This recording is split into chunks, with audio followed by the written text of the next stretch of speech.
Olá! A evasão escolar e os problemas do ensino médio é discutido no documentário Ausentes. As autoras do vídeo ouviram alunos e profissionais da educação que fizeram um retrato do ensino médio público brasileiro. A produção foi finalizada em novembro de 2016.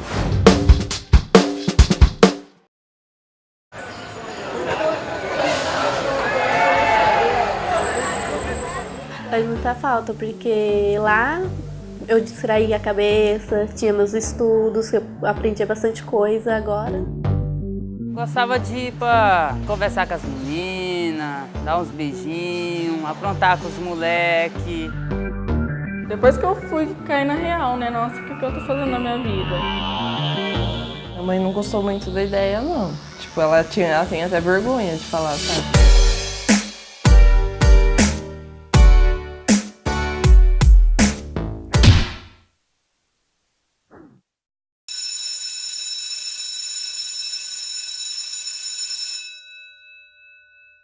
Obrigado por estarem com a gente neste momento tão importante.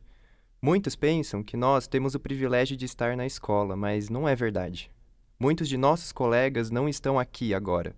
Eles pararam de estudar no meio do caminho, e não é só na nossa escola. Esse é um problema que acontece no Brasil inteiro. Para vocês terem uma ideia, há 1.300.000 jovens entre 15 e 17 anos que pararam de estudar no ensino médio. Ou seja, são 13% dos meninos e meninas da nossa idade que não terminaram a educação básica obrigatória. Mas qual é a causa, afinal? O que está errado? Precisamos falar sobre o ensino médio, sobre a evasão no ensino médio.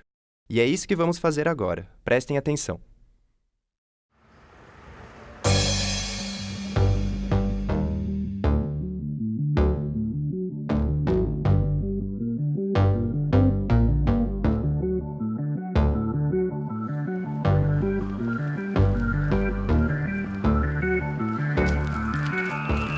Tem muita gente na escola que passa só porque o professor não, passa e sei que eu já tô cansado de ver a cara. Chega no serviço, cara, o que tá escrito aqui? O moleque fica enrolando para ler.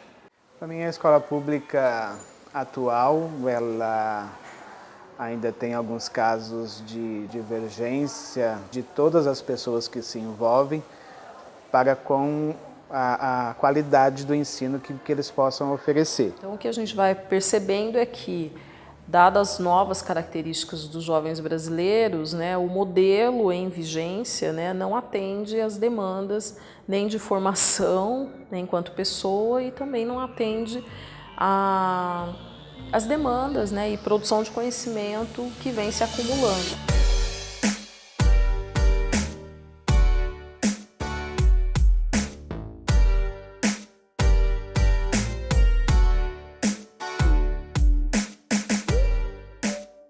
No ensino médio é um pouquinho mais complicado, né? Porque geralmente, assim como eu não estou frequentando totalmente, inteiro, o ano todo, no começo foi bem difícil, até eu se acostumar, foi bem difícil, assim. O que acontece com o ensino médio? No ensino médio, o aluno ele é mais autônomo, ele não aguenta a mediocridade da forma como ele aguentava no ensino fundamental. Então, no ensino fundamental, os alunos são mais obedientes, aceitam mais as coisas, né? Porque compreendem menos o processo. O problema maior do ensino médio também é o desinteresse dos alunos, que alguns não têm interesse para vir estudar, ou vêm porque o pai quer que venha, o pai que, vamos dizer, obriga, né, vir. Tem aparecido nas pesquisas algo que alguns pesquisadores chamam de falta de interesse. Acho que dizer assim, o jovem assinalou no questionário que não tem interesse, a gente não pode falar, tá vendo? Ele não tem interesse. Calma lá, né? Vamos tentar entender o que está por trás dessa falta de interesse, senão a gente fica num nível muito superficial.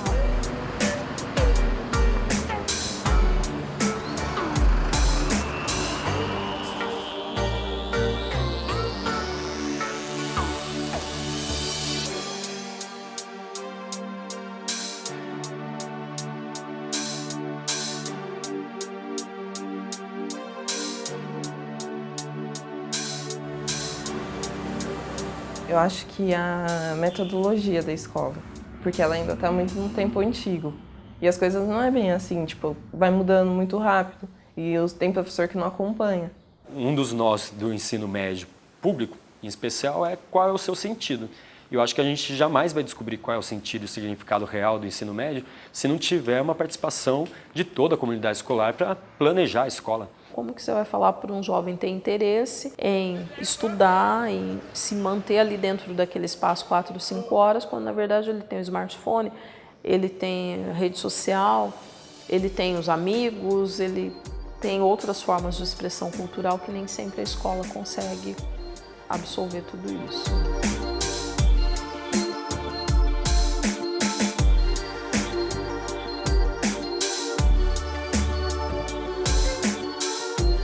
Eu sempre estudei aqui desde o primeiro. Eu acho assim que é muito bom, né? Porque sem escolaridade, sem nada, se eu não tivesse aqui, não ia conseguir nada. Então é bom. Muitos vão para o mercado de trabalho e eles não chegam cansados, né? Vêm para a escola mais para cumprir o horário, né?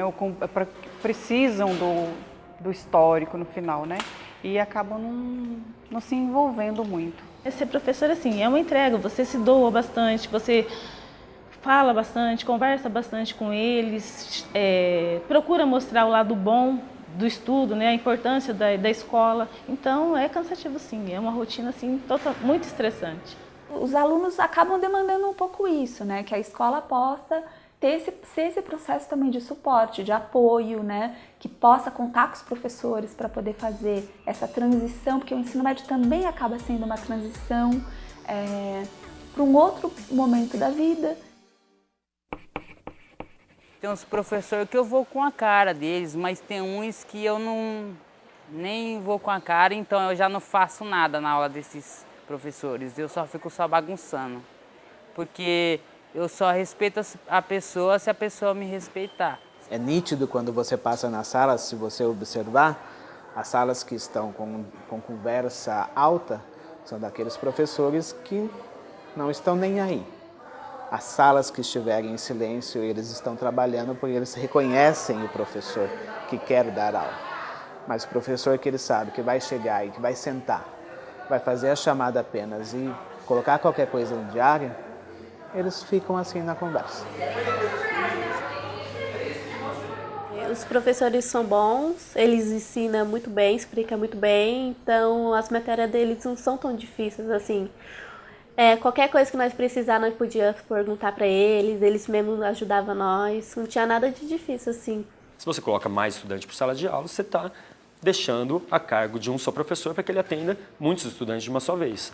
Agora, se eu quero fazer um trabalho que eu consiga ouvir, atender as diferentes especificidades que se apresentam dentro da sala de aula, eu preciso ter um número reduzido de estudantes. Ele chega cansado, passa a lição na lousa, a gente tem que copiar, mostrar para ele dar visto e aquilo no final do bimestre ele vê o seu caderno para ver se você copiou todas as lições e ele tira nota também com aquilo. Eu saía às 5h30 da manhã para ir para a escola lá. Chegar lá, o professor falar, se vocês quiserem estudar, vocês pegam o livro? Tem muitos professores que ficam todo o período na escola, manhã, tarde e noite, para somar 32 aulas para dar um salarinho no final bom. E tem professor que tem 10 aulas e está com o salarinho lá embaixo. Isso desmotiva, porque sempre é a mesma coisa. Chega na escola, aí passam aqueles textos, muitas vezes os professores não explicam, ou até explicam, mas por ser uma coisa que não tem movimentação, não tem uma dinâmica em si, fica uma coisa chata. Então aí você copia, responde e tá tudo certo. Acaba que os professores não têm aquele incentivo para trabalhar melhor, não tem um apoio maior, então os professores, tanto do fundamental como do médio, não têm o mesmo desenvolvimento que teria se tivesse um apoio maior. Um professor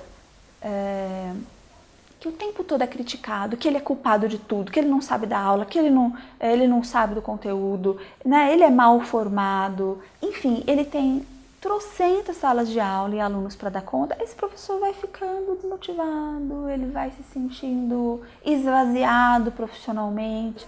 Então você fala, poxa, é uma profissão que está adoecendo as pessoas, né? Então tem alguma coisa errada. tem professor que eu já cheguei até brigar na hora da saída. Mas juntei um monte de molecada e fui para trás do professor, por causa que ele me xingou, né, na sala, me xingou de burro. Na hora que chegou lá fora, ele ficou com medo, ficou em choque, não teve a coragem de falar. Só estava esperando ele falar. Os moleques queriam quebrar o carro dele, queriam roubar ele. Eu falei assim, não, só quero que ele repete o que ele falou, mas não foi homem o suficiente para repetir. São 3 coisas importantes que o professor precisa ter. Dominar o conteúdo que ele vai ensinar, ter uma boa gestão da sala de aula e ter um bom relacionamento interpessoal. Dessas 3 coisas, uma coisa muito importante é o relacionamento interpessoal. Não basta o professor ter um notório saber, não basta ter um saber enciclopédico, se ele não tem um bom relacionamento afetivo com os alunos. O que seria o ideal? Ter um professor que atuasse em uma única escola, que ele fique lá, pode ser o tempo integral, mas ele tem à sua disposição materiais, condição para estudar, para se qualificar, para acompanhar os seus estudantes, né, de uma forma mais efetiva, que seus estudantes não sejam apenas números na lista de chamada, né, de presença.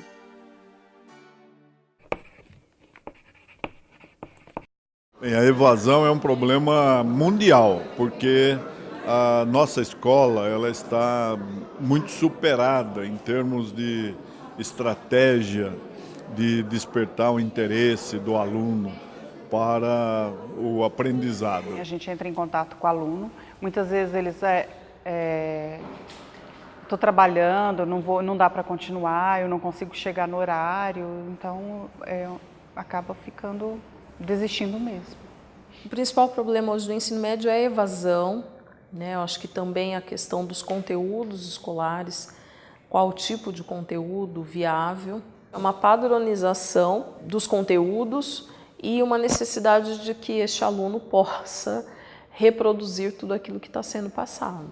E aí, quando ele sai daquela escola, não é isso que nem o mercado de trabalho às vezes espera e nem muito menos o ensino superior espera isso dele. Sempre ouço falar um e outro falando, estou pensando em parar isso, mas eu sempre vejo que quando eu decidi que não ia mais estudar, eu pensei assim, falei, não vou mais estudar, estou trabalhando tudo, mas eu vi que mesmo assim, para você fazer uma entrevista, para você ter alguma coisa, eles já pedem, você tem o 2º ano, você tem o 3º. Na verdade, não é o aluno que desiste, é o poder público que não cumpre o seu papel, né, em oferecer uma instituição, um sistema de ensino que seja atraente para o aluno. Então, nós estamos trabalhando nisso e justamente porque é a única preocupação que a Constituição dá ao Estado-membro, o ensino médio. Problemas básicos do funcionamento mesmo cotidiano. Tem escolas de ensino médio que não tem papel higiênico no banheiro, né? Então, assim, coisas ainda muito básicas para você construir uma ambiência e o mínimo necessário para ter um processo de aprendizagem significativo ali dentro. Um outro aspecto é a própria infraestrutura da escola, né? A maior parte das escolas públicas, quando tem uma biblioteca, ela está trancada, está fechada, ou tem um acervo que está desatualizado, você não tem laboratórios para as diferentes disciplinas, você não tem uma sala de informática, né? O que você tem é a sala de aula, giz, lousa e, como a garotada fala, cuspe. O grande problema maior assim é as salas superlotadas, que é o que o governo, né, está colocando na sala, é sala com 50, com 40 alunos dentro de uma sala de aula, e o espaço da sala, né, não é tão propício para uma sala enorme. A gente entra em algumas escolas e a sensação é que a gente está entrando num presídio. É triste ter que falar isso, mas é verdade. Os cadeados, as grades, um ambiente tão hostil. Não é um ambiente gostoso de ficar. É uma obrigação, né? Porque você tem que ir. Você não vai dar causa a maior coisa. Então, porque é daquela aula que você ficando lá ou não, estava indiferente. Mas você tem que ficar. Então, é bem uma prisão mesmo. Qual é a escola que queremos? Qual é o sentido dela? Daí, qual é a perspectiva do porquê que eu vou à escola, né? Eu acho que muitas vezes o problema é que a gente não está nas disciplinas que são lecionadas, mas eu acho que tem na maneira com que elas são abordadas, porque a gente ainda tem um foco no ensino das mais variadas disciplinas, que é o foco para o vestibular. né? Ainda que isso seja muitas vezes mais capenga, mas está direcionado sempre numa perspectiva de poder resolver ou a prova do vestibular ou as provas de avaliação interna e externa do próprio sistema educacional. A vida é tão complexa que deu algum problema, larga a escola. E para alguns jovens também isso acaba acontecendo, porque um dos fatores que a gente percebe tem a ver também com a gravidez, né? Das meninas, que muitas vezes vão ter dificuldade de conciliar. Eu saí porque eu tive a Alice.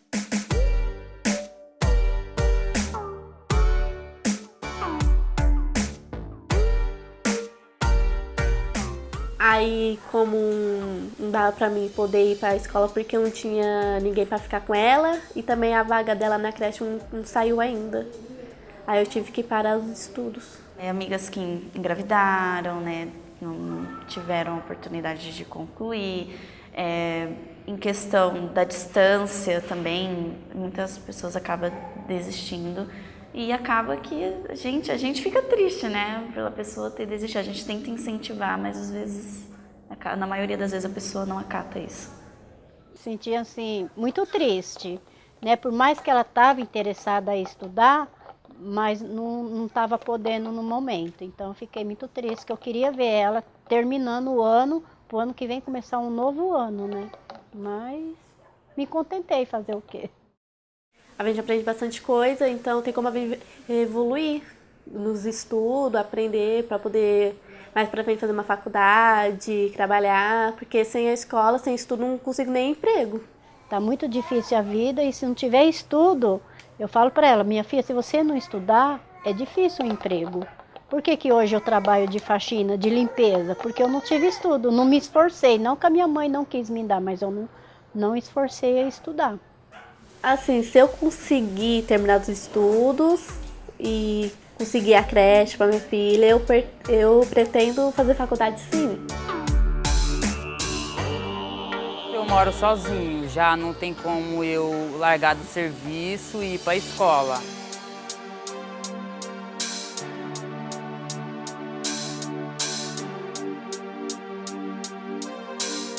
Aí quem que ia pagar o aluguel, quem que ia comprar meu alimento? Chegava na escola, a única coisa que eu fazia era tirar a bolsa das costas e dormir. As professoras até ficavam falando, ô, você está perdendo muita nota, você só dorme. Lógico, eu trabalho só também, chego cansado na escola, que eu faço o quê? Aí eu fui lá e abandonei. No ano passado, a evasão foi grande, por inúmeros fatores. O primeiro deles é a questão de que a grande maioria deles trabalha. Eles têm uma carga horária de trabalho pesada, a grande maioria trabalha aqui na SEASA, então entram muito cedo, né?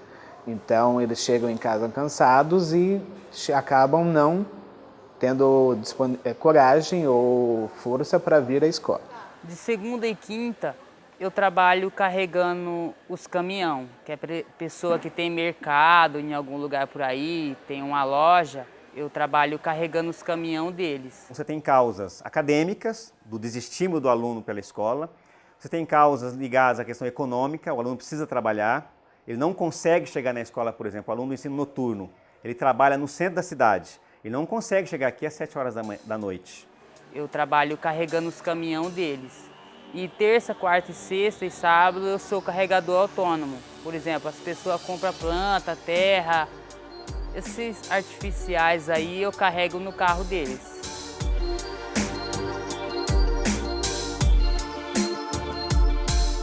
Eu parei no terceiro mesmo. É porque eu estava trabalhando e eu comecei a ver as coisas diferentes. Achei que estudar não importava tanto pra mim. Tava ganhando meu dinheirinho, chegava cansada.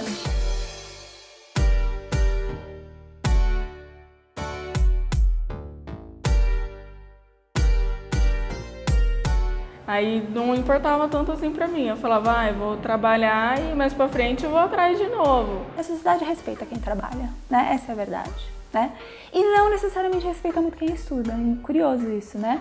Então, o trabalho também te dá um certo senso de dignidade, de respeito social. É um papel social visto como positivo, né? A Bianca, ela veio no comecinho do ano, aí ela não veio mais. Estava trabalhando, não tinha como vir, que não ia vir, coisa e tal. E o meu horário de trabalho é das 9 às 4, até que é de boa. Mas aí o que é ruim é que tem que pegar um ônibus, é muito cansativo. Às vezes você fica horas esperando o ônibus, tem que chegar em casa, mal dá para tomar um banho, tem que vir para a escola, é meio corrido. Chega em casa, não dá para fazer nada, nem descansar. Já tem que vir para a escola. É uma questão, sim, social. Poucos jovens de classe média alta vão fazer isso, do tipo ir trabalhar e abandonar a escola, porque eles têm todo um entorno sociocultural que cria expectativas sobre ele, cria cobrança sobre ele. Que eu pensava, nossa, o que eu tô fazendo, sabe? Tava lá, eu tô pronta já há pouco tempo para me formar e do nada resolvi parar. E mais tarde, quando eu tiver mais velha, assim, né, olhar e falar, nossa, tem que voltar. E qual que era o olhar da minha mãe para mim, de falar, nossa, minha filha parou, é ruim. Ela viu a necessidade, né, sentiu na pele que ela precisava terminar, ela foi atrás, ela foi feita uma rematrícula para ela entrar, voltar a frequentar. Depois que eu parei e eu vi que eu perdi, aí eu vi que é muito importante poder escrever, fazer uma conta. Ainda bem que eu consegui, porque se eu não tivesse conseguido também retornar, eu ia ficar pensando também. Nossa, eu não consegui por causa dos erros meus. Pra mim não tava compensando em ir pra lá pra não ter aula, pra ficar lá, tipo, fazendo nada.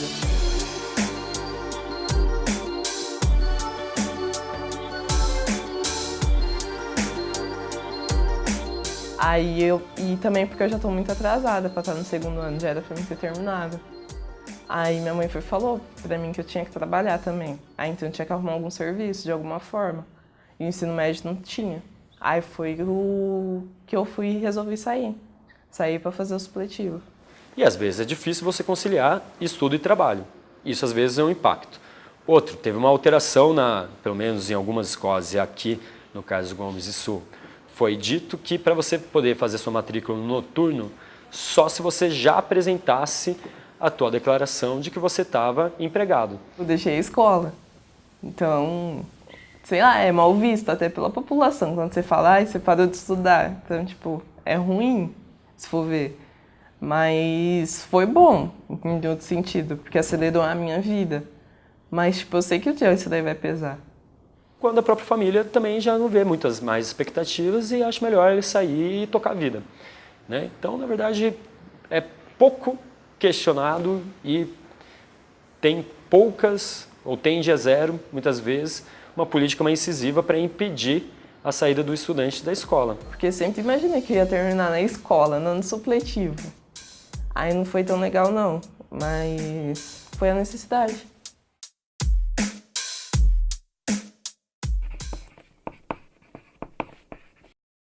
Uma proposta viável em termos de conteúdo seria a interdisciplinaridade, mas isso, para acontecer, você precisaria mudar desde o espaço físico da escola, a jornada escolar, como também o tipo de formação de professores. O governo precisava olhar para a formação do professor.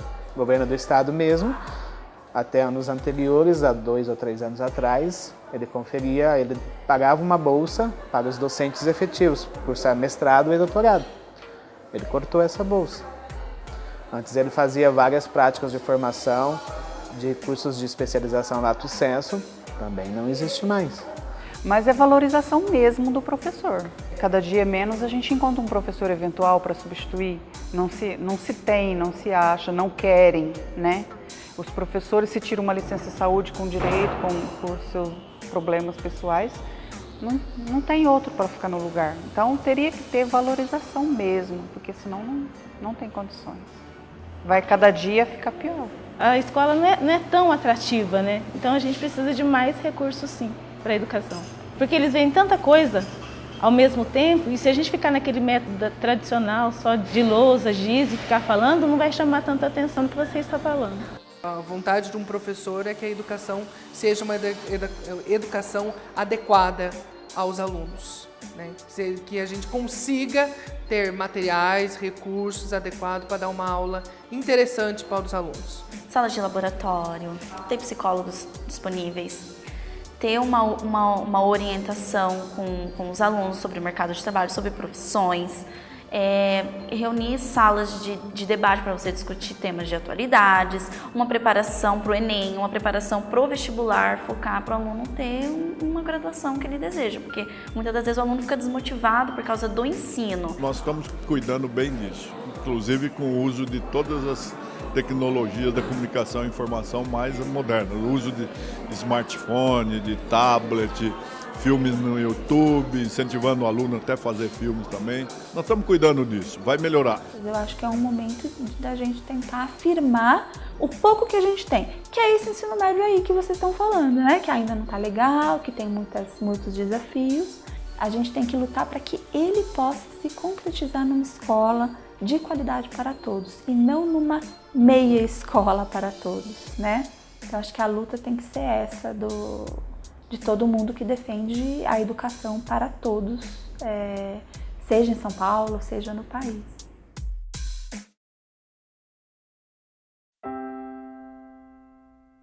No meio do caminho tinha uma pedra. Tinha uma pedra no meio do caminho. Tinha uma pedra. No meio do caminho tinha uma pedra. Nunca me esquecerei desse acontecimento. Na vida de minhas retinas tão fatigadas. Nunca me esquecerei que no meio do caminho tinha uma pedra. Tinha uma pedra no meio do caminho. No meio do caminho tinha uma pedra. O que nós precisamos no ensino médio não é de reforma, é de mudança. E mudança não é sinônimo de reforma. Você precisa mudar a qualidade, mas você não necessariamente muda a qualidade com uma reforma. E estamos juntos com o governo federal, que na próxima quinta-feira vai anunciar talvez uma medida provisória, porque o projeto de lei que muda o ensino médio está parado no parlamento desde 2013. A medida provisória que foi lançada, para mim, ela destrói a escola pública, porque ela vai oferecer o mínimo do mínimo e vai formar aluno, formar mão de obra barata para as empresas. É isso que está em questão. Não há nenhuma coerência de você dizer e pensar que um aluno do ensino médio, um adolescente ainda, por volta dos seus 16 anos, vai ter a maturidade necessária para ele optar por aquelas disciplinas que ele deseja. Eu não concordo. Primeiro porque é o tempo integral, né? Que os jovens vai ficar na escola o tempo integral. Muitos jovens trabalham. Muitos não vão poder trabalhar por causa de... Se já é ruim ficar 4 horas, imagina o dia inteiro na escola, né? Na minha opinião, é bem difícil, porque com essa nova lei, a minha matéria sai do ensino médio. Né? Deixa de existir sociologia, deixa de existir filosofia, né? Deixa de existir artes, né?